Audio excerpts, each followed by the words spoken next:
My little brother risked his life in the apocalypse to save 2 spirit eggs. Without even hesitating, he snatched the Fire Phoenix girl for himself and left me with just the Ice Snake girl. But then a heat wave apocalypse suddenly hit. Because of the Ice Snake girl's protection, I made it through that scorching doomsday just fine. But the Fire Phoenix my brother took couldn't handle the heat. She literally burned to death. Right before he died, my brother glared at me with pure hatred, cussing me out and turning my Ice Snake girl against me. She ended up strangling me to death.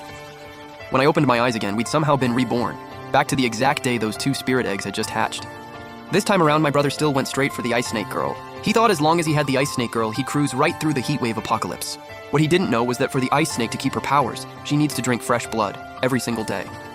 The agony of being strangled alive, I still can't get it out of my head. I glanced at the Ice Snake girl beside me and couldn't help but shudder. According to Beast Clan tradition, they're supposed to marry the person who saved their life. I was originally supposed to take the Fire Phoenix girl, but my brother thought the Ice Snake was too cold and creepy looking, so he snatched the Fire Phoenix I'd rescued. Who could have guessed? 1 month later, global temperatures shot up and the heat wave apocalypse officially hit. Ice Snake, just like the name says, she has the power to drop the temperature up to 3 meters around her. But the Fire Phoenix is literally the exact opposite. My brother stole my Fire Phoenix girl and ended up cooking alive in the heat wave apocalypse. Meanwhile, the Ice Snake girl's powers kept me completely unaffected. My brother blamed me for stealing his beast partner, so right before he died from the heat, he turned the Ice Snake on me and had her kill me. I was just about to explain, the Fire Phoenix was mine to begin with, but my brother cut me off. I hatched the Ice Snake, so I want the Ice Snake. You can have the Fire Phoenix. Watching my brother eagerly wrap his arm around the Ice Snake girl's waist, I immediately understood. My brother had been reborn too. I smirked. Perfect timing. I was just wondering how I was going to get the Fire Phoenix back. My brother only knew the Ice Snake girl could lower the temperature. He had no idea that power runs on daily blood drinking. And on top of that, her fangs are laced with deadly venom. Every single feeding is pure torture. The venom spreads through your veins and makes you wish you were dead. Last life, with my brother constantly stirring things up, the Ice Snake had already drained me to the point I could barely breathe. In a twisted way, I almost owe my brother a thank you for finishing me off quickly. So this life, let him experience for himself what it's like to have his blood sucked out by those fangs every single day. Last life, when the Ice Snake girl was taken away with me, she was totally against it. She only became my wife because the Beast Clan rules forced her to. But this life, the second she heard my brother was taking her, she didn't even wait for me to say a word. She glided straight to his side.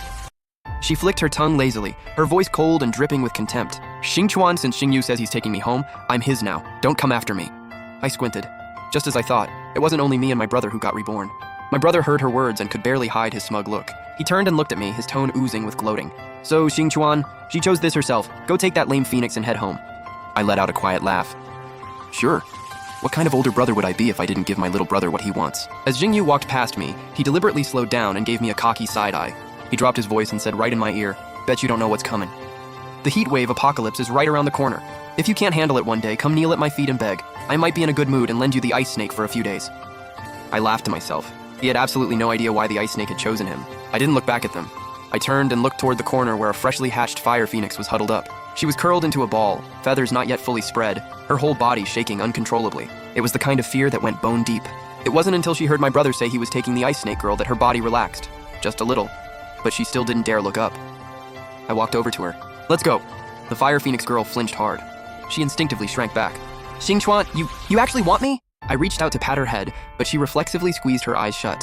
Her whole body went stiff as a board, and she even pushed her forehead slightly forward. I didn't mean it, please don't hit me. Okay? My hand froze in midair, but something heavy pressed down on my chest. Why would I ever hit you? Fire Phoenix, now look at me. She hesitated for a long time before slowly opening her eyes. Those eyes held no resentment, just a fear so deep it had gone almost numb. In that moment, I knew instantly, she had been reborn too. Fire Phoenix, did my brother... Before I could finish, she suddenly curled up tight. Don't say his name, don't mention him. Her wings clamped down hard like something had stabbed her. Blood even seeped from the corner of her eye. I didn't ask again. I just reached out and pulled her into my arms, gently, carefully. Nothing more than that. Just standing between her and everything else. It's okay, it's all over now. The Fire Phoenix girl's body was still trembling faintly, but she stopped fighting. After a long while, she finally spoke, barely above a whisper. Xingchuan, why did you take me with you? I looked down at her, voice steady and calm. Because you're mine. Not pity, not charity, just a fact. After I left with the Fire Phoenix girl, I didn't look back once. The whole way, she stayed close beside me, careful with every step, like she was terrified of being left behind. When we'd walked far enough, she finally spoke softly. Xingchuan, where are we going? Home, just a bit far from here. No cars around, so you'll have to walk with me for a while. Sorry about that. After I said that, I instinctively glanced over at her. The Fire Phoenix blinked and shyly said, Xingchuan, if you don't mind, let me take you home. The Fire Phoenix bent down, gesturing for me to climb onto her back. I felt a little embarrassed. Xingchuan, it's totally fine. Hop on, I'll fly us both back. She was so sincere about it, I had no choice but to get on her back. Fire Phoenix, I'll point you in the right direction. No need, Xingchuan. I already know where you live. I found that a little strange. I was just about to ask how she knew when she said, Xingchuan, we're here, we're already home. I was blown away by how fast she could fly, even faster than a plane. A plane? Please, I'm a phoenix. The Fire Phoenix girl tilted her chin up with a hint of pride. This was the first time I'd really looked at her up close. She looked pure and innocent, her face full of that bright, girlish energy. Nothing at all like the ice snake, whose pitch black eyes always swirled with a cold, calculated darkness that didn't match her age. Xingchuan, aren't you gonna say something nice? The Fire Phoenix stared at me, her eyes holding just a hint of hopeful expectation. I let out a quiet sigh.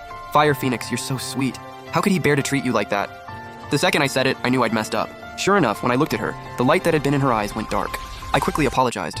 I'm sorry, Ah Feng, I didn't mean to bring that up. The Fire Phoenix gave a small, self-deprecating laugh. Ah Feng, that's actually a really nice name. Xingchuan, do you think I'm just a totally useless phoenix? Before I could answer, she kept going. Xingchuan, Xingyu said I was useless and that I just made him hotter and hotter. Not like the ice snake, he said I ruined everything for him. He plucked out my feathers one by one and poked me with needles. He used pliers to snap off my beak.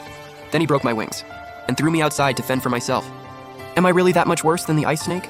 Xingchuan, why did you even bring me back? I'm a useless phoenix. I'd already guessed that Xingyu had mistreated the Fire Phoenix, but I had no idea he'd been that cruel. He was the one who chose her. The heat wave apocalypse.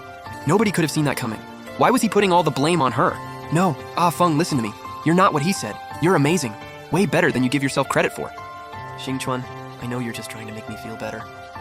But it's okay.